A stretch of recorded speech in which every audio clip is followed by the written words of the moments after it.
The office erupted in silence when Sarah slammed the report onto her desk, the echo carrying like a gunshot.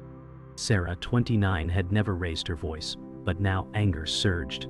She said, "You think I'll stay silent forever?" The fluorescent lights flickered, as if the world flinched with her. Mark, 35, looked up from his corner, his cynical half-smile fading. He had always seen Sarah as quiet, but tonight she was fire. Sarah said, "You've taken credit for my work, diminished my name, and I will not vanish again." Her voice quivered, but it did not break. The others turned, frozen in disbelief, their whispers trapped in their throats. The papers scattered across the table felt like shrapnel, evidence of betrayal. Mark said, "Calm down, Sarah. This isn't the place," his tone laced with mockery, but even he leaned back as if the heat of her fury burned him. Her heart thundered. She thought of the years of silence, of swallowing truth, of playing small. She said, "This ends here," as if her voice carried centuries of buried storms. Sarah's chest heaved as she stepped back, her ears ringing with her own words. She thought, "Did I just say that aloud?" Mark sat stiff, his mocking smirk fully gone. Sarah said, "You have stolen too much from me, and I am done being erased." The whispers grew again, softer this time, a blend of fear and admiration. Her palms were damp, her knees weak, but she refused to let them see her falter. Mark muttered, "You're making a scene," but his voice lacked its usual venom. Sarah thought of her mother's words, "Silence is survival." She had believed them for too long. She said, "No, this is the truth, and it deserves light." Sarah's mind flashed to years of overlooked effort, times when her name was omitted from praise, her ideas stolen. She remembered nights staring at the ceiling, wondering if her silence was cowardice. Mark said, "You'll regret this," his words weak, like a dull blade. Sarah steadied her breath, feeling heat surge into her throat. She said, "The only regret would be staying silent." The room pulsed with tension, her voice echoing louder than the buzz of the lights. The colleague James, 38, who rarely spoke, leaned forward slightly, his eyes narrowing with curiosity. He whispered to himself, "Finally." Mark's hand twitched on the desk as if ready to strike back, but he only stared. Sarah felt the air thicken. Her throat dry, she swallowed hard. She said, "You can't bury me anymore." James smirked faintly, his tone quiet but audible. "Took you long enough." Sarah glanced at him, surprised, but the encouragement steadied her trembling legs. Mark muttered, "This is pathetic." Sarah said, "Pathetic is pretending, lies are truth." Her voice rang sharp, slicing the silence. The fluorescent hum grew louder, but her heart beat louder still. She thought, "This is only the beginning." Sarah's pulse pounded, but her breath steadied. She realized the silence was no longer suffocating. It was waiting. She said, "I am not here to play small anymore." Mark leaned back, teeth grinding, words caught behind clenched lips. James tilted his head, voice low but clear. That's the truth they needed to hear. The colleagues shifted, some nodding imperceptibly. For the first time, Sarah felt the ground beneath her feet belonged to her. The air seemed lighter, yet heavy with what came next. She thought, "This is the cost of courage, but it's mine to pay." Sarah sat at her kitchen table, her hands wrapped around a chipped mug of coffee. The night pressed against the window, heavy with silence. She thought, "How can I face tomorrow?" The echoes of her voice at the office replayed in her mind, both terrifying and exhilarating. For the first time she had spoken truth aloud, and it had shattered the cage she lived in. Yet fear gnawed at her ribs. She said softly to herself, "What if they destroy me for this?" The words trembled but didn't vanish. James' face flashed before her eyes, the faint smirk, the quiet approval. It unsettled her, yet gave her strength. She thought of her mother, whose warnings of silence now felt like chains rusting away.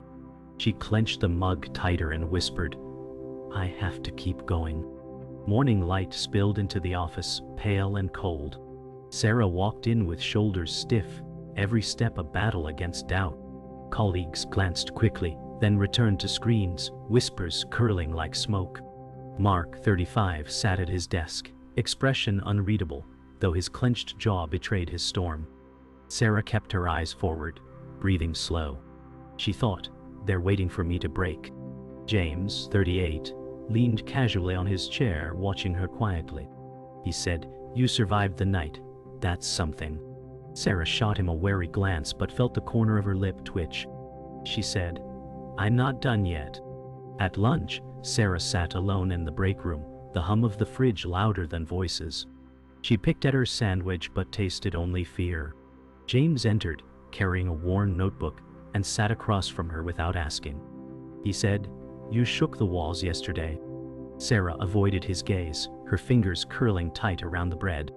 She said, "Or maybe I just signed my own downfall." James leaned forward, his eyes sharp. He said, "Or maybe you finally showed them who you are." She blinked, his words cutting through the fog. For a moment, she let herself believe them. Later, Sarah found herself alone in the restroom, staring into the mirror. Her reflection seemed foreign, eyes darker, posture stronger. She touched the sink, steadying herself. She said, "You've hidden long enough." The words felt strange but real. She remembered every dismissal, every meeting where her voice was drowned out. A surge of defiance pushed through her veins. Mark's mocking tone replayed in her head, but this time it fueled her rather than silenced her. She thought, "This is not the end. This is the start." She pressed her palms flat against the counter, lifted her chin, and let the silence feel like power. That evening, Sarah walked home through the streets, the city buzzing with traffic and neon light. The night air cooled her flushed cheeks. She thought, "They will come for me, but I will not bend." She replayed James' words, wondering why they mattered so much. She whispered, "Finally showed them who I am," as though testing the sound. For the first time, the weight on her chest loosened. Mark's face rose in her mind, but this time she pictured him shrinking under her gaze. She walked faster, each step hitting pavement with rhythm, her courage threading itself into her bones. The next morning, Sarah's desk was bare, her reports missing, her notes gone. Panic clawed at her chest. She whispered, "Where is it?" Mark, 35, leaned on the edge of her cubicle, his smile razor-sharp. He said, "Maybe you misplaced them, Sarah." Her hands shook as she searched drawers, but the emptiness screamed betrayal. She thought, "He wants me to look incompetent." Mark leaned closer, his tone low. He said, "Careful, people will think you're unraveling." Sarah forced herself upright, meeting his eyes. She said, "If you took them, you'll regret it." Mark chuckled, cold and amused, then walked away. Sarah sat in the manager's office, her voice shaking as she explained the missing reports. The manager frowned, tapping his pen impatiently. He said, "We can't afford disorganization." Sarah said, "I did the work. It was here yesterday." Mark leaned in the doorway, arms crossed, feigning innocence. He said, "I saw her leave early. Maybe she misplaced it."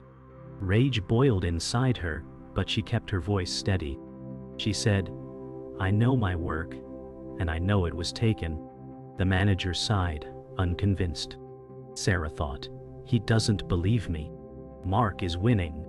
At lunch, Sarah sat outside on the concrete steps, the city noise blurring around her. Her chest felt hollow. James, 38, walked up with his coffee and sat beside her. He said, "He's playing you dirty." Sarah bit her lip, anger mixing with despair. She said, "And no one believes me." James leaned forward, his eyes sharp. He said, "Then stop waiting for them to prove it." Sarah looked at him startled. He said, "Fight with proof, not just anger." His bluntness cut deep, but she felt strength coil in her stomach. She whispered, "You're right." That evening, Sarah stayed late at the office, her fingers scrolling through archived emails, digging for copies of her work. The office was empty, the hum of computers the only sound. Her pulse quickened when she found her draft attachments. She said aloud, "There it is." Relief and fury mixed in her chest. She thought, If he erased me once, I'll show them he can't erase me twice. She backed up files onto a flash drive, her hands trembling but steady with purpose. The silence felt less lonely now, more like armor. She whispered, "I will not vanish." The next morning, Sarah entered the office with her flash drive clutched tight in her pocket. Mark smirked, leaning near her desk as if he'd already won. He said, "Rough week?" Sarah stared at him, fire in her eyes. She said, "It's about to get rougher, for you." Mark's smirk faltered, just slightly. James, watching from across the room, caught the exchange and nodded faintly. Sarah thought, this is just the start. He wants a war. Fine, mutt. Her heart still trembled, but now the fear felt like fuel, burning into determination. She whispered under her breath, "I won't be erased again." The office buzzed with tension as Sarah opened her inbox. A company-wide email credited Mark for the very project she had fought to protect. Her stomach dropped, bile rising in her throat. She whispered, "No, not again." Mark, 35, strolled past, his smirk sharp as a blade. He said, "Recognition suits me, don't you think?" Sarah's knuckles turned white against her mouse. Rage trembled inside, but despair clawed harder. She thought, he won again. They believe him, not me. James, 38, glanced up, his brow furrowed. He said, "Fight back, Sarah. Stop letting him define you." Sarah inhaled, chest tight, whispering, "I won't let this be the end." In the manager's office, Sarah pleaded her case, showing drafts and saved timestamps. The manager leaned back, unimpressed. He said, "Mark's results speak for themselves." Sarah's pulse hammered. She said, "Those results are mine." Mark leaned against the wall, smug and silent, letting her drown. James knocked softly, interrupting. He said, "She's right. I've seen her work." The manager frowned, skeptical. Sarah's voice broke with urgency. She said, "I'm not asking for a favor, just fairness." The silence stretched, cold and heavy. She thought, "I may stand alone, but I will not kneel." Sarah sat in the restroom again, gripping the sink. Tears threatened, but she refused to let them fall. She whispered, "You will not break me." Her reflection stared back, fiercer than before. James entered cautiously, his voice steady. He said, "He's scared of you. That's why he fights so dirty." Sarah turned, startled by his intrusion. She said, "It doesn't matter if I can't prove it." James shook his head. He said, "Prove it to yourself first." The words struck deep, cutting through her exhaustion. Sarah thought, strength isn't waiting for permission. It's claiming what's mine.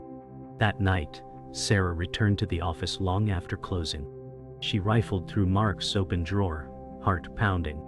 Inside, copies of her reports lay neatly stacked, his handwriting scrawled across the margins. Proof.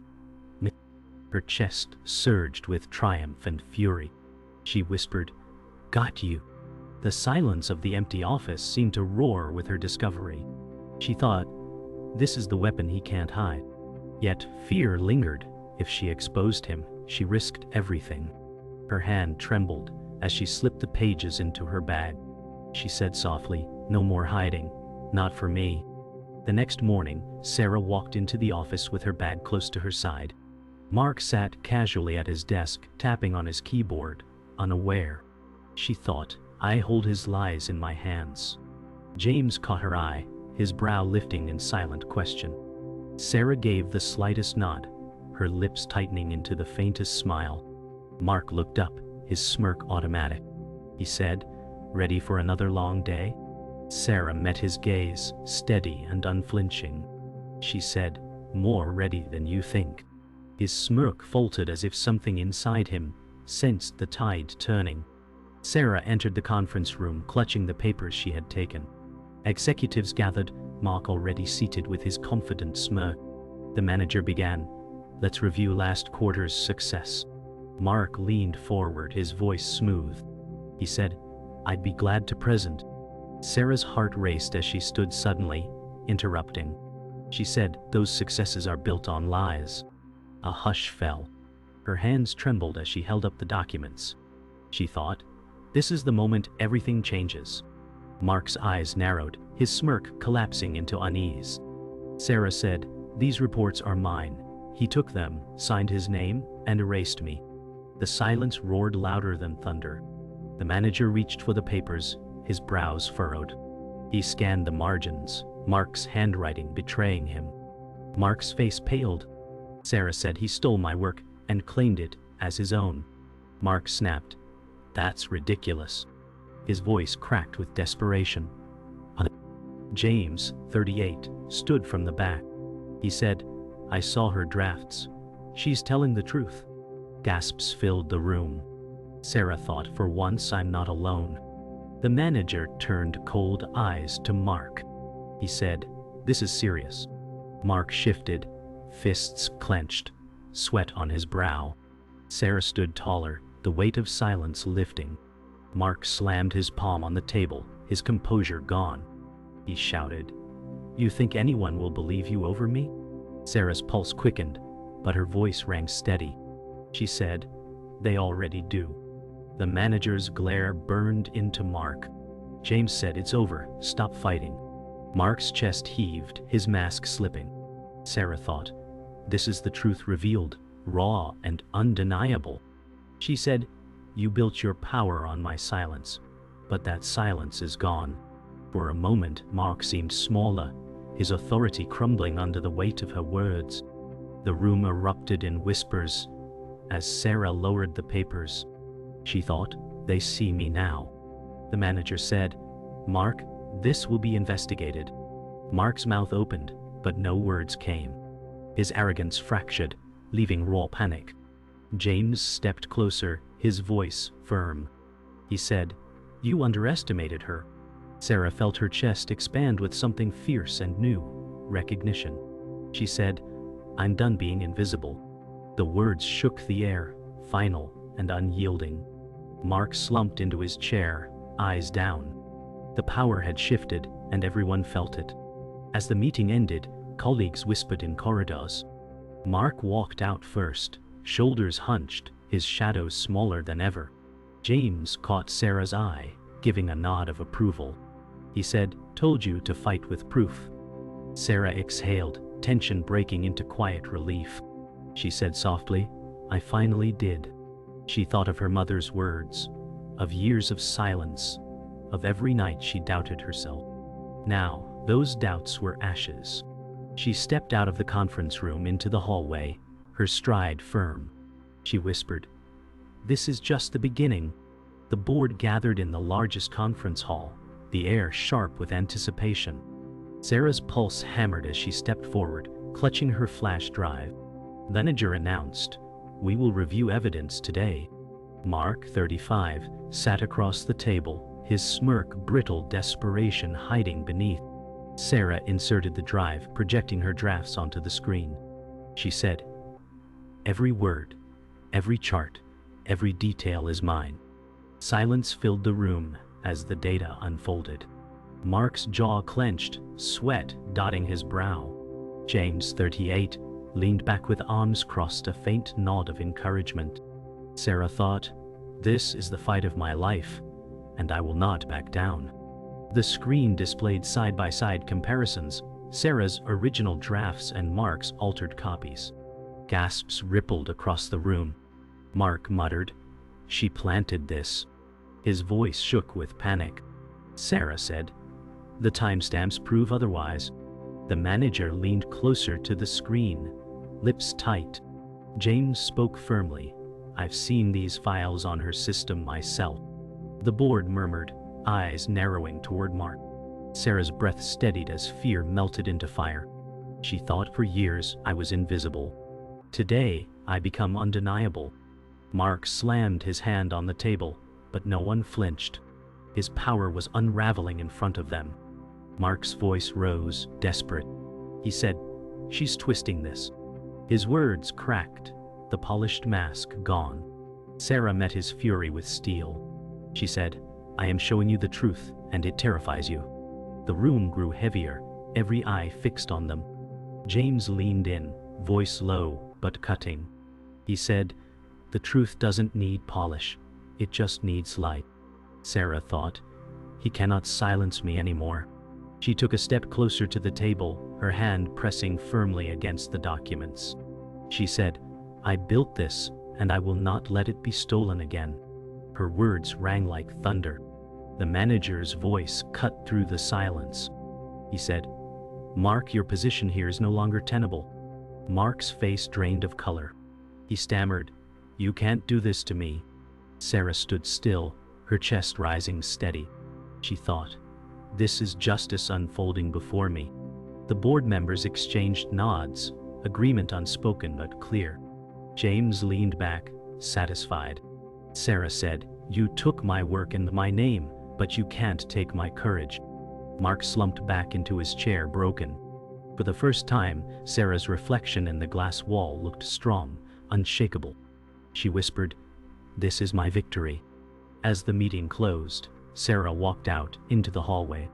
The weight that had crushed her for years was gone, replaced with a flame that burned steady. James joined her, his tone blunt but kind. He said, "Told you. You had it in you all along." Sarah smiled faintly, her lips trembling with release. She said, "It took everything I had, but it was worth it." She thought of every night of doubt, every day of silence, every moment of being dismissed. They had all led here. She whispered, "I finally see who I am," as the hallway light bathed her face.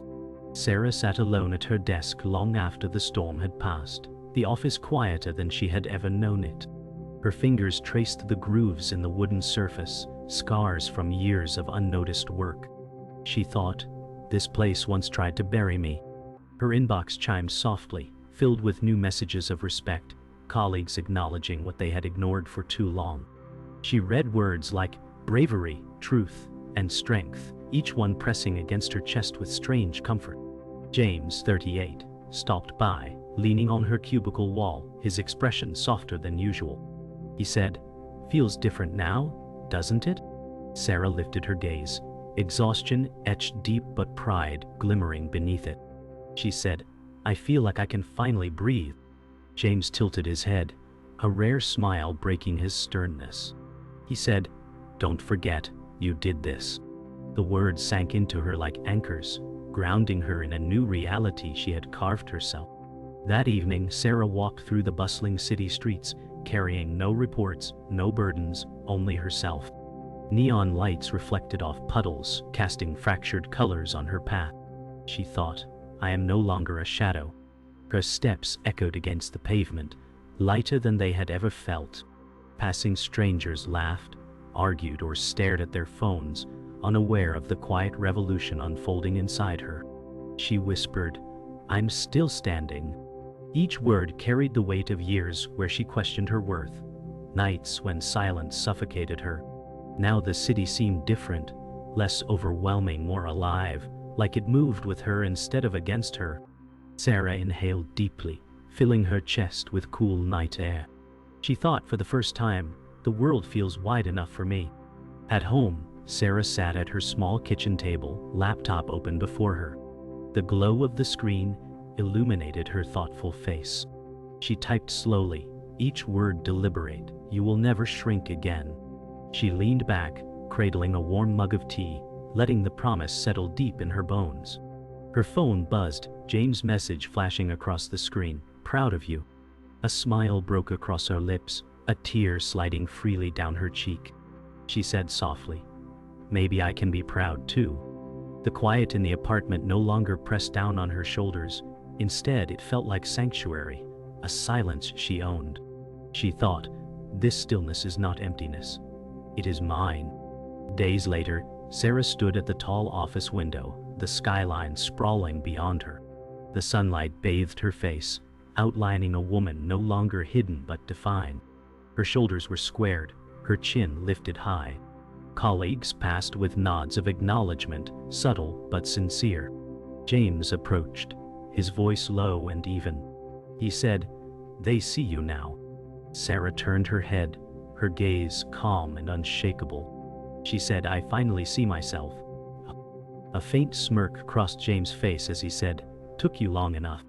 The sound of her laugh filled the air, soft yet strong, echoing like music that had always been waiting. She thought, this is the transformation I once believed impossible. In the final moment, Sarah walked across the dim office floor, the lights flickering into evening mode. Each step echoed, steady and deliberate, a rhythm born of resilience. She thought, I began in silence, but I end in courage. Stopping at the glass wall, she met her reflection. Tall, unshaken, and stronger than ever. She whispered aloud, I will never vanish again. The vow lingered, heavy and eternal, as though the room itself absorbed it. Her eyes swept the space one last time, no longer a cage but a chapter closed. Turning, she faced the hallway door. Golden light spilled through the frame, warm and inviting. She stepped forward, her silhouette outlined in brilliance, and the door closed softly behind her, sealing the silence with her victory.